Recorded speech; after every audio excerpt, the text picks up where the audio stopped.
in another Rumi Forum Coffee Night event, where we are very happy to host an author about a book that reflects a very interesting chapter of her life that brings together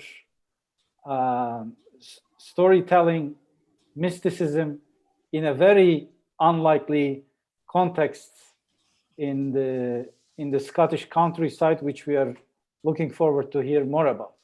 So let me introduce our speaker this evening. Sarah Snyder has been a professional writer and editor since 1991. She has worn hats as a newspaper columnist and reporter, technical writer, writing instructor, communications manager, consultant, blogger, and book author.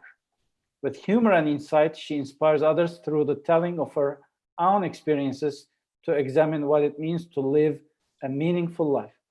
Her blog focuses on self-care, retreats, and reinventing the way we live for the benefit of all. She also participates in oral storytelling about her personal experiences. Sarah is the author of numerous newspaper and magazine articles, as well as 2 nonfiction books, and the 3rd one set for publication in September. So I was fortunate enough to read an advanced copy of her forthcoming book, and I can attest that she has much to tell, very interesting and engaging reflections, and we look forward to hearing her story now. Please, as our speaker makes her presentation, keep yourselves muted and feel free to type questions into the chat box or wait for the Q&A part to raise a hand and address your question directly to her. So over to you, Sarah. Thank you, Ibrahim. Just a thumbs up if you can hear me well. Okay, good, because I can't hear you through my headset. Something's wrong. We're having technical difficulties, of course, but we'll deal with that when we get to the end for question and answer. So thank you all for turning out this evening. I'm delighted to be here at the invitation of the Rumi Forum, the host of this event, and I'm going to be discussing a little bit about my memoir, which is called Plant Trees, Carry Sheep, A Woman's Spiritual Journey Among the Sufis of Scotland. And it was published last September. I'm going to share my screen with you because I'm going to show some photos throughout this presentation. So let's get started. In the autumn of 1998, I found myself in Scotland, which was nearly 6,000 miles from where I was living. And I had arrived at this private retreat center, and only about a dozen people were there at that particular weekend when I first arrived. And hardly any of them spoke to me on that first day. Just a couple of people I had met were welcoming and friendly, and even they seemed a little bit odd to me. Some of them introduced themselves to me with 2 first names. So for example, a woman called Joanna told me she also went by the name Jalila. And then later that same day, I met another woman who also introduced me to her as Jalila. And they invited me to pay my respects to a man they called Iskandar, who was buried at the top of the hill in front of the main house. This is a picture of the main house here. And I didn't know who he was at the time, and I didn't know really what this place was all about. And it felt somewhat, frankly, quite cultish. And I was a little fearful about what lay ahead. So I just want to read you a short passage from my book to start. And this is the first weekend that I had arrived, and I was just sort of trying to get the lay of the land here. After supper, Rahman gave me a tour of the house. From the grand foyer, we spiraled up the front staircase. I grabbed a hold of the cherry wood handhold on the iron spindled balustrade, and I imagined myself in a flowing gown, retiring to my suite after the gala ball. I promptly stumbled on the shallow steps, a reminder of my rather more humble place in society. Throughout the 22-room house, the floorboards beneath worn carpeting creaked and sagged, they noticeably with each step.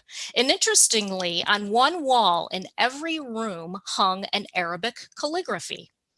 The meditation room on the ground floor displayed the Quran in a framed picture, microprinted so that the whole text could be read with a magnifying glass. Though beautifully accentuated with swirling lines and sharp, shapely flourishes, the Islamic accents seem strangely out of place to me here in Scotland. I recalled the Quranic verses on the Braemar website. That's the name of this place. I'll talk about that in a minute. Were Braemarites Muslim converts? So far, everyone I met looked like me. They were white, of Anglo-European ancestry. I didn't ask Rahman, feeling that it might seem disrespectful. Also, I wasn't sure how I would feel about it if the answer had been yes. That evening, I settled into my room. 3 twin beds, each covered in matching pink quilts over down comforters, were carefully arranged to maximize space and privacy. On the nightstand, my host had left a small plate with an apple and a pear, as well as a carafe of water and a little vase of cornflowers and fragrant sweet peas. Someone else was sharing the room, but I hadn't met her yet, and it was already after 10 o'clock at night. I crawled into bed and I began writing in my journal. 5 minutes later, the bedroom door slowly opened and in stepped Jalila number 2. Quietly, she prepared for bed. And she said to me, "I'll try not to wake you in the morning." "But don't worry," I said, "I'm an early riser." "Oh, then you might like to know that group meditation is at 7, full ablution." Was that an invitation or a command? And did full ablution mean everyone took showers together? I laid awake for a while, even more concerned. In my experience of spiritual retreats and solo hostel stays, I had never felt so out of place and alone as I did at Braemar that first day. How strictly religious were these people? Why did hardly anyone ever talk to me? Did they expect me to accept their beliefs, whatever they were? Would I have to change my Ila and worship the guy buried under the monument? So these were my trepidations about first arriving. What exactly was this place and how did I end up there? Well, in my book, I call it Braemar, but in real life, it is known as Chisholm, and I'm going to refer to it by its real name throughout this presentation. So Chisholm, what is it? In Great Britain, people tend to name their homes. So think of Downton Abbey, and the name sometimes comes from the family surname, and Chisholm was the name for the family that had occupied the original parcel of land. But Chisholm is not just a house on a parcel of land. As I said, it's a retreat. But it's also not just a retreat, it's a center of learning. And for some people like me, Chisholm is a deeply personal refuge that has helped us find meaning in our lives, affecting the way we think about ourselves and our relationship to others, and in particular, our relationship with God and what this means. So Chisholm is located in the Scottish Borders, which is a region of the southeast corner of Scotland. And the property is about roughly 60 miles south of Edinburgh. I'll show you another slide view. It sits among rolling countrysides that's dotted with forests and pastures and sheep farms, and it's pockmarked with these tiny lakes. And there's a small river that runs through the narrow, steep valley where Chisholm is located. Now, the house itself is a 22-room Georgian mansion, which was built in 1752, and a Victorian wing was added later. The entire property is just under 200 acres. So a few more slides. It has, the estate also has a few cottages. It has a dormitory. This is the dormitory, which was converted from the original pig barn. This used to be a pig barn. It has a 1-acre walled garden and a tiny lake. Here's the lake. Here's the garden. There were a few outbuildings as well. There used to be an old sawmill, and when I lived there, it was kind of falling down, so it's no longer there. There are also some walking paths throughout the woods and along the pastures and the hillsides. The place is really idyllic. And here's one of the other cottages outside the garden. Now, I mentioned Downton Abbey earlier, and Chisholm is like a smaller, humbler version of that. Only everyone at Chisholm is a servant to one another and servants of God. Well, how did I end up there? I was living in a beautiful university town in Montana, and by anyone's account, I had a lot going for me in the material world. I had a house, a car, a decent paying job. I was very outdoor oriented, and Montana is a fantastic place to recreate outdoors amid this absolutely stunning scenery. But inside, my landscape looked very different. And I want to read you just another short passage from my book.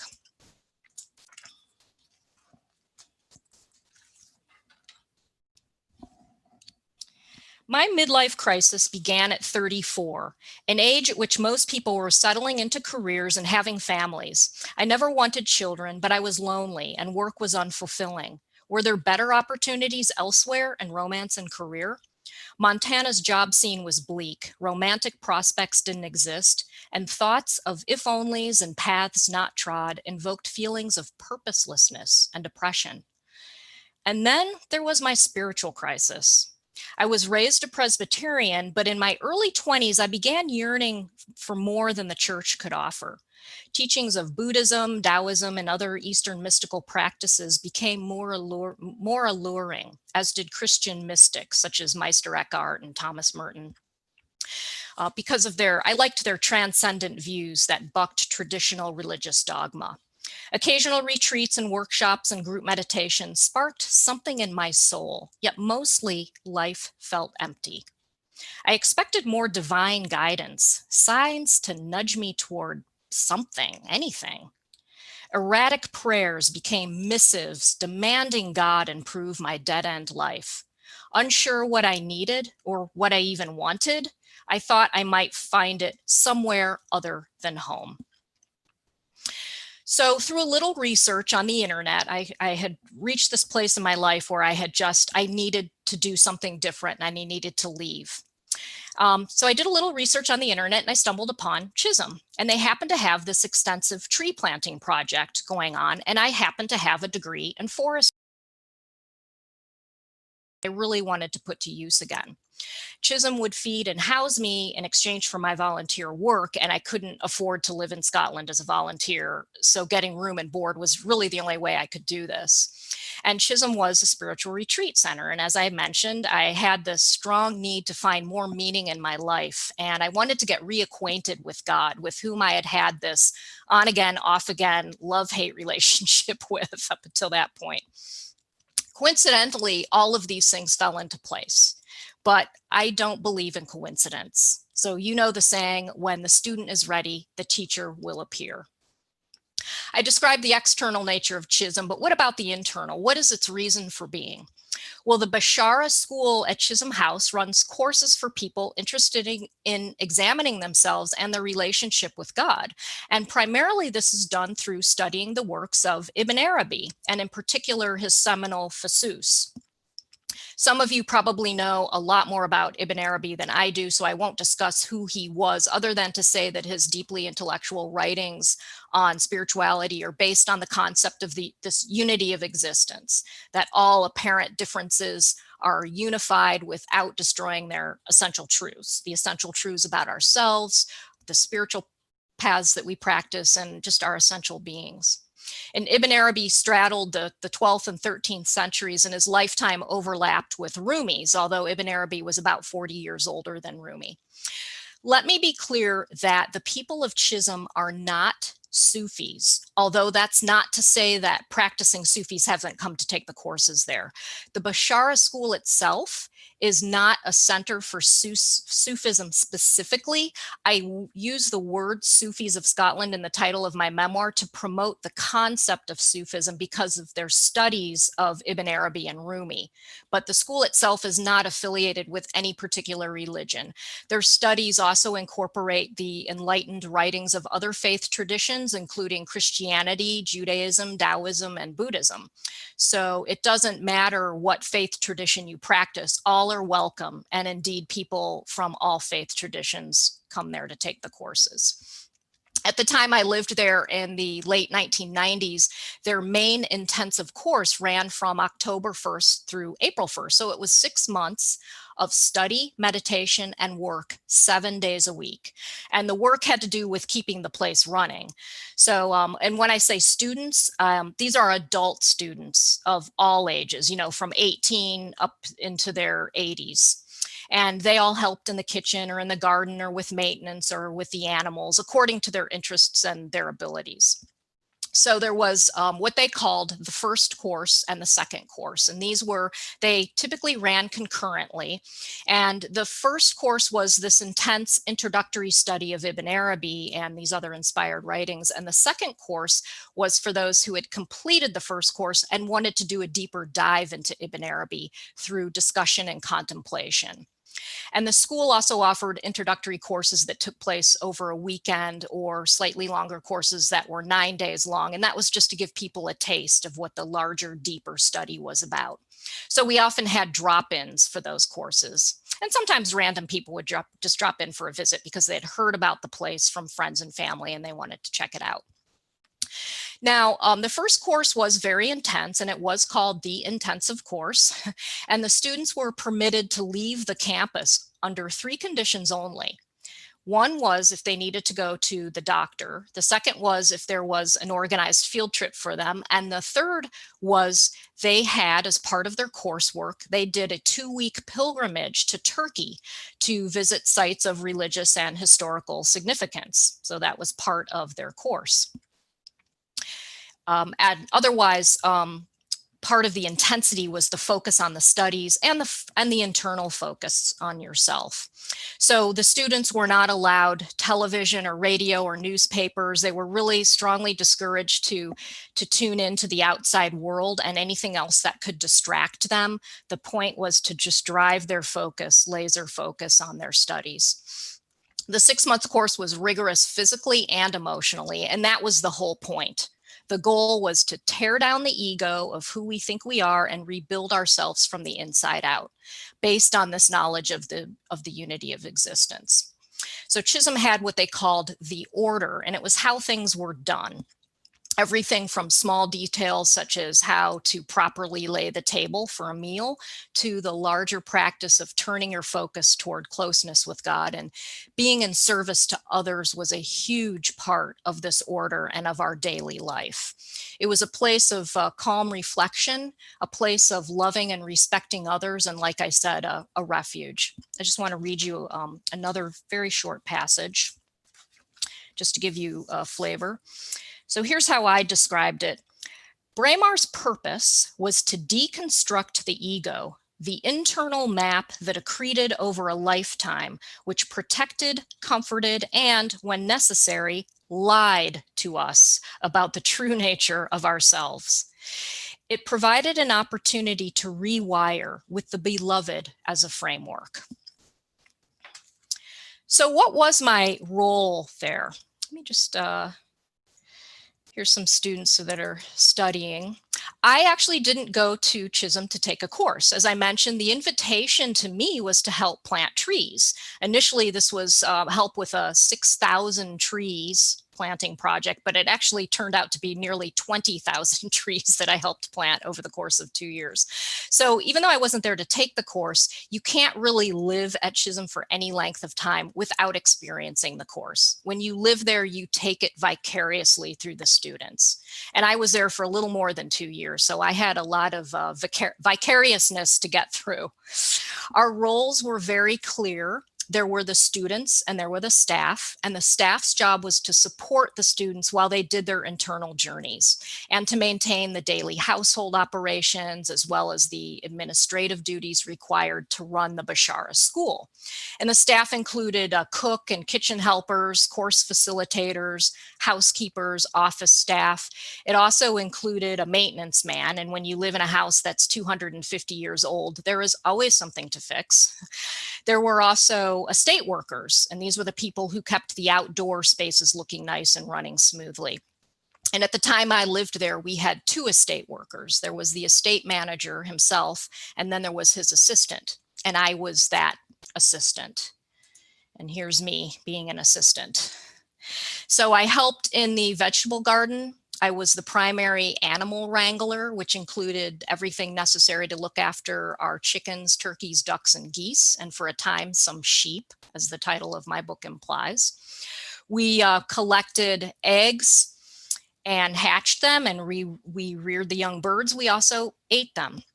And my memoir includes several stories about taking care of the animals. I also helped looked after the grounds. As I mentioned, there were the trees, the tree planting project, which I was initially invited to volunteer to help with, actually ended up being only a small fraction of my work there, both internal and external. And until I arrived at Chisholm, I had no idea about all these other jobs. I thought I was just coming there for a few months to get a break, plant some trees, clear my head. You know, it was just like a little vacation until I could figure out what my next move was going to be. But as the saying goes, if you want to make God laugh, tell her your plans. And it wasn't just the outdoor work. Everyone, staff and students alike, were expected to pitch in when and where needed. So that included me. So that meant that not only did I do chores outside, but I helped wash the dishes after every meal and after our morning coffee breaks and our afternoon tea breaks. This is Britain, so the coffee and tea breaks were just built into the DNA there. We were also off the grid, and our electricity was supplied by 2 fickle generators. So there was no mechanical dishwashers for us. And it also meant we chopped a lot of firewood to help heat the water, which then was for our own personal use, ablutions and things, but also to help heat the houses and the buildings through radiation. And I also helped clean the house during our weekly ablutions. And sometimes I helped with the cooking and the maintenance. So the staff also were volunteers. Some did get paid a stipend, but typically the staff were people who were intimately involved in the wider Chisholm community. They had taken the courses, and some had been founding members of the community. And this whole community got its start back in the late 1960s. Which some of you may have questions about, I can answer at the end. But I was one of the few, me and the estate manager actually had not taken the courses, although he and I both had taken a 9-day course. So what did a typical day look like for me here? Well, work on the estate varied by the day, the weather, our mood, and among just some of a sampling of the chores, we harvested firewood, we fed the animals and mucked out their quarters. We fixed fences. We were forever mending fences to keep the neighbors' sheep out. We planted, harvested, and weeded the flower and vegetable garden. We mowed the grounds and the paths. We trimmed hedges. We raked leaves. We shifted equipment and paraphernalia from one place on the estate to another and then back again. And we also spent a lot of time wandering around looking for our tools because we could never remember where we had left them. And we weren't very good about putting them back where they belonged. Well, another looming character in my story is the Scottish weather. And for me and the estate manager, because we worked outside all the time, we were in some of the wettest, windiest weather ever, which just was amplified by the cool temperatures. And along with many other things, the weather was part of my challenge and my inner work to overcome whatever life was slinging at me. But the work wasn't just about getting the job done. We were asked, whenever we had a task, to focus on that task at hand. And this is all about being mindful. We were asked to carry out the work with love and intention. It was an act of service to God by being in service to one another. And I understood the service aspect, but trying to be mindful and not get frustrated by the work and the people and the weather really put me through my paces. This is a place of growth and learning. Living communally at Chisholm was as hard as it was delightful. And I'm going to read another passage from my book. Sometimes Braemar could be a miserable hellhole of frustration and unfilled desire to be closer to God, drenched by the relentless rain, the never-ending work, and the subtle reminder that we were all no more than a bag of skin containing useless thoughts that have suppressed the true nature of our souls since the day we were conceived. Other times, Braemar was all the heavens combined into one, a phantasmagorical silken carpet ride through the infinitely faceted expressions of the divine, everything a testament to the glory of God, where even a few errant sheep could make you thankful they were their guardian. I had a lot of problems with my sheep. In other words, sometimes Braemar really was a a bummer, and other times I didn't want to be anywhere else. And sometimes both of those strong feelings occurred within the same day, simultaneously even. So it was a constant internal vigilance. What was it like living as a community of fellow seekers? Well, there's no better way to learn to love your fellow person and practice acceptance and forgiveness and love than by living cheek by jowl with others from all different cultures, with all different habits and different outlooks on about life.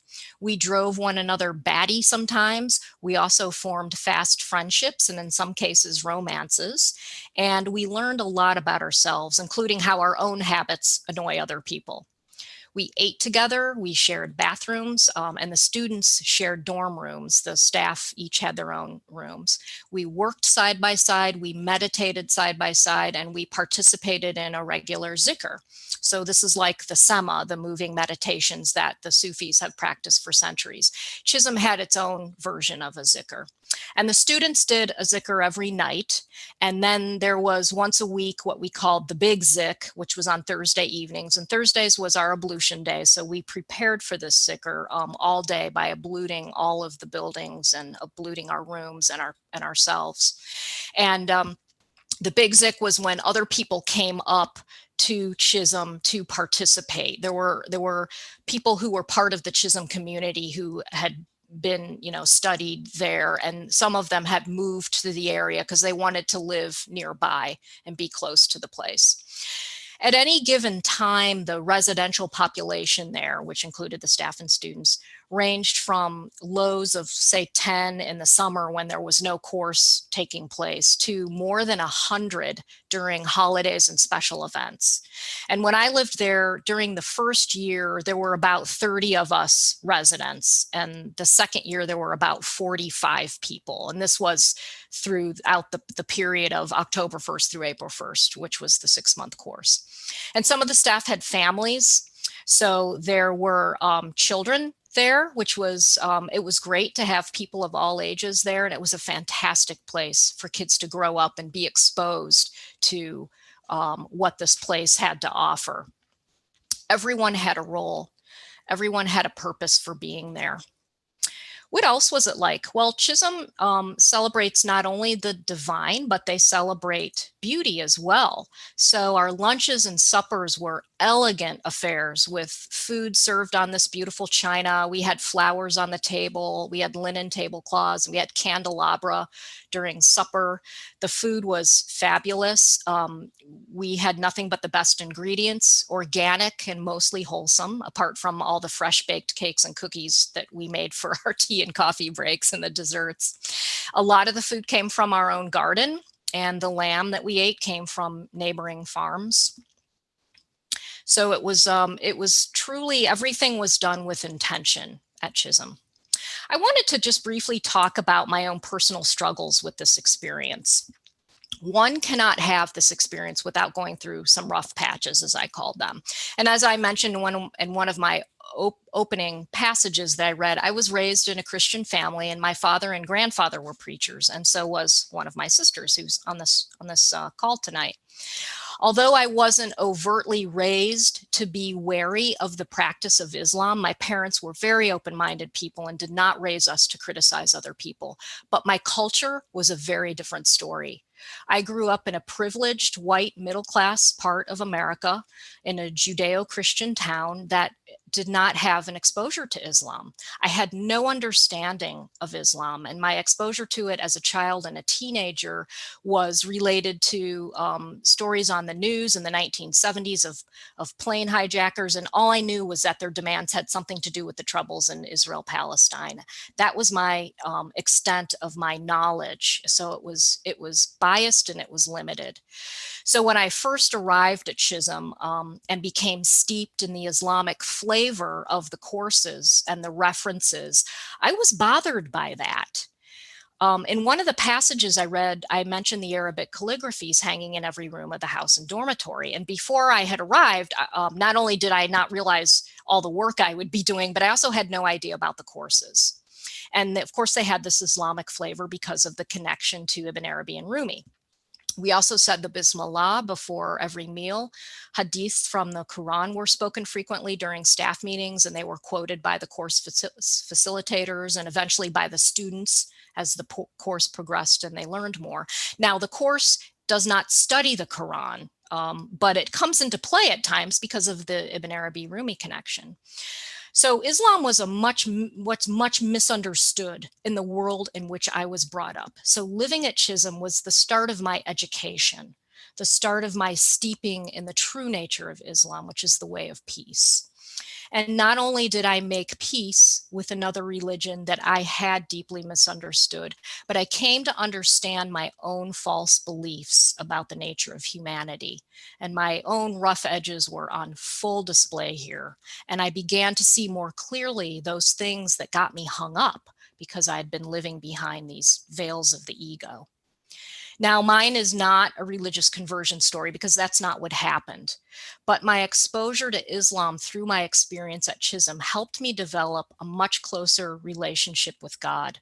And I began to gravitate from what had been an ego-centered life to a more spirit-centered one.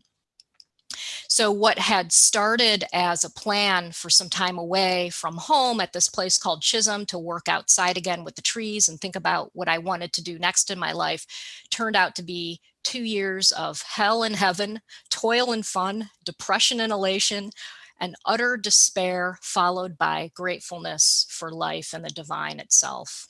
And I walked away with a much more than I had ever dreamed of or hoped for. And I try to capture this with humor in my book. Now, I want to read one last passage from my book before we open it up to questions. This is a long one, but it kind of sets the tone for what I had been experiencing there and what I really needed to have driven home for me. Building a relationship with God requires building relationships with others, oneself included. There is no better place to immerse yourself in a relationship than in an intimately connected community. God help you if you don't know your boundaries, but sometimes that's what's needed to grab your attention. To live in a community is to live on those rough edges. This is where growth happens. Some people are open to that experience and the lessons come fast and easy, and most of us resist, struggle, give a bit, grow some, resist more, struggle, and so on. We are reluctant to weed our own garden, yet we're quick to admonish others for not weeding theirs. Braemar provided plenty of opportunities to examine and recognize what were weeds and what were flowers.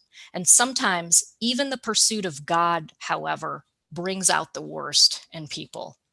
Usually, Braemarites faithfully abided by the Braemar order, those expectations that governed participation, respect, hygiene, and proper attitude. Sometimes, however, the very people who scolded others for lapsing in attention to God had no qualms about using a kitchen cutting board to roll a cigarette, then smoke it while preparing supper. And sometimes people had shouting matches in the big house. Not often, but rebellion happened, and usually only when the principal, Latif, was away. Latif's job was to help cultivate Braemar's garden, which necessarily meant pulling weeds. Depending on the offense, some weeds were temporarily exiled from Braemar, in the extreme, though rare cases, permanently. He had ultimate authority over who stayed and who went, so when he asked you to weed your garden, you did it. If atonement was in order, it usually included a full ablution of your personal self and your room, as well as reciting a few repentant prayers. I had grown to love and respect Latif and never dreamed of flouting the rules, the big ones anyway, for fear of displeasing him. Then one day, that changed. Right after the Great Braemar Drought, which was a period of time, we had lost our water for 11 days, and there were about 45 people living in the house, and we had to haul water for all of our needs for 11 days for 45 people. So that's what I refer to, the Braemar Drought. So after the drought, Latif and the students had gone to Turkey on their annual pilgrimage, leaving about 14 of us behind to manage Chisholm. Braemar, I call it in the book. Normally, this wouldn't be a problem, except that the group would be gone until December 20th, and we were expecting more than 100 guests for the holidays. Members of the global Braemar community were coming to the mothership to celebrate the last Christmas and New Year of the 20th century. There were guest beds to make up, holiday food to prepare, and the entire dormitory, big house, and the cottages had to be abluted. The weather had turned bitter, and I was caring for the birds again while the students were away. The garden taps had frozen, so each morning I had to hammer through the ice on the lake to fill the water buckets, then haul them to the bird pens. For several days, I washed and folded mountains of towels and sheets and linen tablecloths. The students hadn't had time to do them before leaving for Turkey, mostly because of the water crisis. I also helped prepare meals, and I even solo cooked some meals here and there. Day after day and night after night, I was often the last one in the kitchen finishing the chores while everyone else had retired for the evening. Whereas I had started to turn my focus toward the task at hand, which I mentioned before, trying to feel the texture of the cotton sheets and all that stuff, all I could feel was every aching bone in my body and the resentment that came from the impression of being the only one who was actually doing any work. Sure, a few people had taken ill, but there were at least 10 pairs of hands who were perfectly capable of making light work. Yet, many of them often sat at the table after meals while 3 or 4 of us cleared the table and washed up. And the mountains of laundry didn't seem to reduce in size except for the dent I was making. I worried that when our turkey pilgrims returned, they'd be faced with 2 weeks worth of chores and only a few days to do them before the onslaught of guests. I didn't say anything to anyone. I just assumed my fellow seekers would eventually start doing their fair share. What were they doing all day? Anger and sleeplessness turned into a sinus infection and migraines. What I needed was a fresh, raw garlic to help fight the infection. But garlic was forbidden at Braemar because someone once told me the smell drove the angels away. After having participated in several sweaty zickers, I had come to understand that if garlic were on our menu, any angels with a Braemar landing permit would want to change their flight plans. So instead of garlic for warding off illness, Braemarites soaked onions in honey and then drank the juice. So one morning I diced an onion and I put it in a bowl with honey, and I covered the bowl with cling film and I taped a large note onto the top, and I wrote on that in a thick black Sharpie, "Sarah's, do not eat." Well, after lunch that same day, several people got up from the table and they walked away without even clearing their own plates. And that was the final straw for me. I shot up out of my chair and I just screamed, "That's it. I am not washing one more bloody dish for you people." And I stomped out of the room and I headed to the kitchen. I needed to drink that sweet oniony juice and just go back to bed. But my healing concoction was gone. Just then, the cook walked into the kitchen. "What happened to my onions?" I asked him. "I put them in the lunch," he said. My face flushed with anger. "What, you can't read? It had a note on it." I didn't see it." I stomped back down the stairs to my room and crawled into bed. Celeste, this was a fellow, she was a course facilitator, fellow staff member. Celeste came in and she was clearly distressed to see me in such a state. It wasn't like me to yell at a table full of people. We really weren't supposed to do that at Braemar. She asked me what was wrong, and I told her I was fed up with everybody and everything. Spittle flew from my lips as I told her how I was tired of others being lazy freeloaders. What had happened to this Braemar order? If everyone helped, none of us would feel overworked. Well, then Celeste reminded me of the story about the sisters Mary and Martha from the Gospel of Luke. And they had invited Jesus to their house for supper. And while Martha scrambled around getting ready for their exalted house guest and making all the food and doing all the work, Mary sat at Jesus's feet and enjoyed his company. Well, this made Martha angry. And she told Jesus to tell Mary to get off her fat, lazy behind and help out. And Jesus told Martha to just relax. The moral of the story, Celeste reminded me, is that there are more important things than running around all busy like. Don't let your service to others distract you from the ultimate reason for your work, which is to contemplate God. What good are you to the community if your service is contaminated with resentment? Don't overwork yourself. You're only human, she said to me. Well, Celeste was right, of course, but I wasn't going to feel better until I got revenge. After all, I was only human. So later that afternoon, I drove into town and I bought a bulb of garlic. In our sacred kitchen, I chopped every clove of that forbidden fruit into fragrant chunks, and I used the cook's favorite knife to do it. And I didn't even clean it afterwards. I used a yellow cutting board, which was supposed to be used only for fruit, and I didn't clean that either. I put the garlic in a large mixing bowl and I poured honey over it. And I set the bowl on the table underneath the window next to some cooling loaves of bread. And I even tried wafting the garlic odor onto the bread. What I didn't do was put a note on the bowl telling others not to eat it. When the cook prepared supper that night, I hoped he wouldn't notice it was garlic and use it.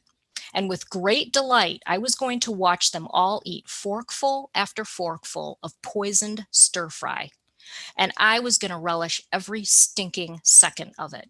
Angels would stop coming and people would fall ill, and I didn't care. Those slackers deserved it. Only none of that happened. After supper, the garlic was still in the bowl where I'd left it, and still there after lunch the next day. And the next evening, in defeat, I drank the sweet juices myself. But I didn't wash out the bowl. Later, I felt a lot better, both physically and emotionally, if not a little humbled. It turned out that some of those slackers had actually been cleaning rooms and making up beds and creating menu plans and procuring extra mattresses and dishware for the 100+ guests that would soon be arriving. And they had spent time in meditation, restoring themselves with the strength needed to manage the upcoming holidays. They were setting intentions for maintaining order in what had the potential to be quite chaotic. They knew their limits and they practiced self-care, while my mind had been frantically rushing from one task to the next, forgetting that the quality of the action and the thoughts while doing it mattered much more than the quantity of boxes ticked. Loving and serving others, I finally was beginning to learn, required both action and contemplation, knowing when to work and knowing when to rest. I don't know whether angels like garlic or whether garlic really does cure infections, but sometimes, even in service to God, a simple rebellion can cure what ails you. So, let me just kind of wrap up and then I'll open it up for questions. I do blog about self-care and retreating, although no one's going away on retreats at the moment. So I invite you to visit my website and read my blog. You can watch some videos of live storytelling events that I've participated in, and a lot of the stories that are recorded on my website are stories from my memoir. And you can also learn more about my upcoming book, which is titled The Value of Your Soul, Rumi Verse for Life's Annoying Moments. And it's a spinoff of my memoir with self-contained stories from my Chisholm experience, what I learned, how others might cope with certain difficulties. And I use snippets of Rumi poetry to tease out these lessons. You can also learn more about Chisholm, again, I call it Braemar in the book, by going to chisholm.org or bashara.org. They do have some online classes these days. They are offering some in-person retreating coming up, I think, later in the year, with some pretty serious restrictions because of COVID. So if you're interested in taking courses there, things are very different there now than they were when I was there. So there's no longer a 6-month intensive course. They do like a 40-day course where they study Ibn Arabi, and they offer different ways to do that. They also have offered some courses on sustainability and cooking courses, and these are all steeped in spirituality. So they all have a spiritual aspect to them. I'd like to, I'm going to stop sharing my screen now.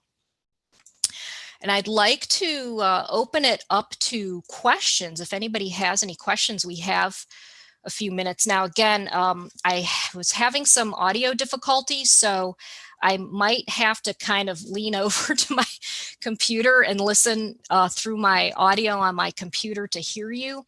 But if anybody has any questions, are there any typed in the chat? I haven't read the chat. Let me open up the chat. Let's see. Just curious, why don't you call it Chisholm in the book? Yeah, I think the reason was because I didn't want to be so overt about it. I wanted to offer some sort of, not mystery, but I guess privacy. But anybody really who knows how to use the internet and do a little research on the internet, all you have to do is plug in, Ibn Arabi and Scotland, and you can pretty much come up with this place. So I'm not trying to keep it a secret. I just kind of wanted to put maybe a thin veil around that. And that's, it was just a decision I made. Let's see, was there mutual curiosity and faith sharing, or was the focus solely on the Islamic tradition? No, not at all. And it was, the students studied the Christian mystics. They studied Judaism. They celebrated Jewish holidays, Islamic holidays, and Christian holidays. They celebrated all of this there. We celebrated Christmas. They even celebrated Thanksgiving. The Americans brought it across from the pond, but they celebrated the more special of the Jewish and Muslim and Christian holidays. There were several Buddhists that were there as well. So it was definitely mutual sharing and respect. They read from the Tao Te Ching and other non-Islamic texts. So it was truly an ecumenical setting, which I absolutely loved. There was a lot of the sharing and a lot of sharing of different people's faith traditions, and people were invited to discuss their favorite faith tradition holidays and things like that, and share those experiences. So it was fantastic. Like I said, it really opened my eyes to a lot of things. Does anybody? I think everybody's on mute, so. So if you do have a question, feel free to raise a hand. We'll unmute you, and you can address your question directly to Sarah. In the meanwhile, I have a question. So okay. In religion, that all we know well, even it is between religious or within the house of the same religion, is not the most unifying things when it comes to negotiating creed. Especially, people are very uncompromising. Sometimes even the fights within the family are even more fierce than with rivalry with others. So what do you think, with spirituality, with Sufism in particular, or any form of other spirituality? What is it that transcends, given your 2-year, very powerful, in-depth experience and observations? So I heard most of what you said, Ibrahim, except for the very last part, which was the question. What did I think about? What is it that transcends all those border-making function of faith when it comes to Sufism or mysticism? Because it works the other way around. It reduces the barriers, and it disregards the borders, and it flourishes from faith itself. But what is particular about Sufism or mysticism that gives its this magic? Yeah, I think it's just the focus on the divine, the beloved, as the Sufis refer to God, and just, I mean, the focus at Chisholm, there was a lot of talk at Chisholm about how we hide behind these veils that we use to describe ourselves, define ourselves, and religion being one of them. And this Chisholm was there to help us understand that this is just clothing in the outer world. It's not real. They talked a lot about, the reality of the realities with the capital R. And that's why the focus was on God, the beloved, and not on a specific religious path. They honored the different paths as an acknowledgement that we all have a different way of choosing to worship the divine. So it wasn't disparaged or discouraged, but they invited people to think beyond the boundaries that religion can get us bound up with. You know what I'm saying? Does that answer your question? So there was a real, and this was achieved by being of service. I think, I mentioned that service was really the nut, the kernel of the kernel. They studied a little Ibn Arabi books like that too. So that's how I would answer that. They tried to get people to not focus so much on our outer, what we defined in the outer world, but what is God? And that's where Ibn Arabi, who had done such amazingly erudite work into the nature of God and people's relationship with God. And it's very heady stuff. If any of you have studied Ibn Arabi or read Ibn Arabi, you know how heady it is. It's really difficult to grasp, which is why it's best done in groups like this. But that was the focus, service. If you kept your focus on the service aspect, who are we really serving? We're serving God by being servants to one another. And that ultimately was what? It was love. Yeah, thank you. Service here sounds like the key word, the center of gravity of the idea. And so, yes, Larry has a question typed into the chat box. What was the before and after impact of this time on your life journey so far? Wow, how much time do you have, Larry? Well, before, like I said, I was really, I was on that verge, I'm kind of forgetting who said this originally, but there's the liminal space where you've left the old way, but you haven't quite entered the new way. And sort of it's like this limbo period. And I was living that in Montana at that time. I knew I was completely unfulfilled. I had a great life, if, like I said, by anyone's account, why would you leave? You owned a house, you had a good job, you live in a beautiful place, you got to do all these great things. Your life was virtually stress-free. What's your problem, lady?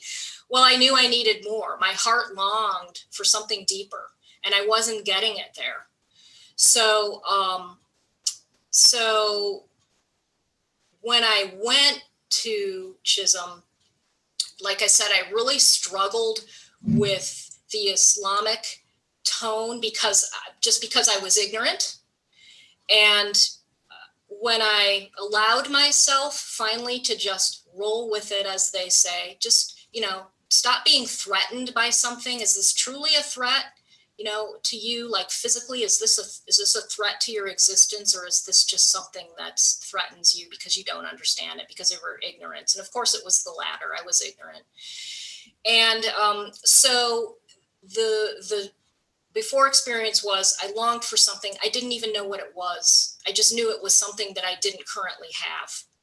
And I felt like I had to leave home to get it. Then when I was steeped in it, it was like this stripping away of the junk that had layered my personality. And it was scary. I mean, who likes to change, right? Who likes to admit that something's, wrong with them? It's not that something's wrong with us, but it's just like, maybe there's a better way of living and another way of seeing things. So it opened my eyes to different ways of seeing not only other people, but myself. And that was the big thing. So this experience, I came home a few months before the events of 9/11. And I think my experience there helped me navigate the events of 9/11 when there was this extreme Islamophobia and hatred going around. And I think I may have felt that too, had I not had this exposure at Chisholm. So it helped me navigate that. It helped me turn inward and say, okay, this is not right. This finger pointing and blaming and this Islamophobia, I understand where it's coming from because I may have sort of been there at one point, but now I know that that's not right. So it helped me navigate that. And now living in, going from Montana, out in the boonies of Montana, to the boonies of Scotland, to the bustling metropolis of the Washington, D.C. metro area, I don't think if I hadn't had this experience at Chisholm to start living a more spirit-centered life, I think the frenetic way that we all run around in this area would have killed me by now. I don't think I could have survived as long. I've lived here for almost 20 years now. And it's helped me through my exposure to even more cultures and more people and more differences. It's really helped me keep a focus on these differences being just an expression of God's beauty rather than something that should separate us. So I say that would be the impact it's had on me now. Is it's really helped me to navigate what we're going through and what we've been through in the last 20 years. Thank you. So it reminds me of the Sufi way of reading texts, textual sources. So, there is an orthodox way of understanding the resources and the mystical way. And Sufis, so Quran has layers of meanings according to who is reading it. So Sufis look at the verse or even the very words to come up with very different interpretations.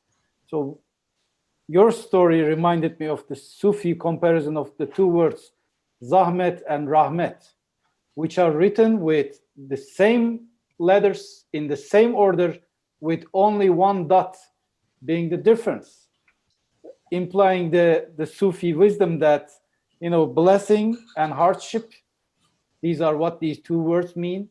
Blessing and hardship are wrapped together, and the difference is in terms of helping you grow is atomically small. So, well, thank you very much for sharing this powerful experience, illuminating experience, and we look forward to understanding and reading and reflecting some other aspects of it with your forthcoming book. Thank you. Again, thank you all for turning out and listening this evening. If you like to buy an autographed copy of my book, get on my website, lunarivervoices.com, and contact me through there, and I can arrange to get, and if you live in the area, I can even hand deliver it, an autographed copy of my book for you or anybody. And if, again, I encourage you to check out Chisholm and the Bashara School. I think their courses and their studies would be of great interest to the people in the Rumi Forum, and they would love to have greater participation. So, any other questions? We're at time, but I'll stay if anybody else has questions. So, well, all right. Thanks everyone for joining us. Please keep following Rumi Forum announcements and look forward to meeting again in the future coffee night events and others. Have a great evening. In person. Keep well, everybody.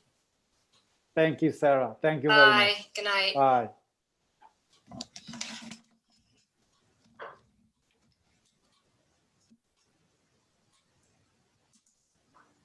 So Ibrahim, we're recorded, right?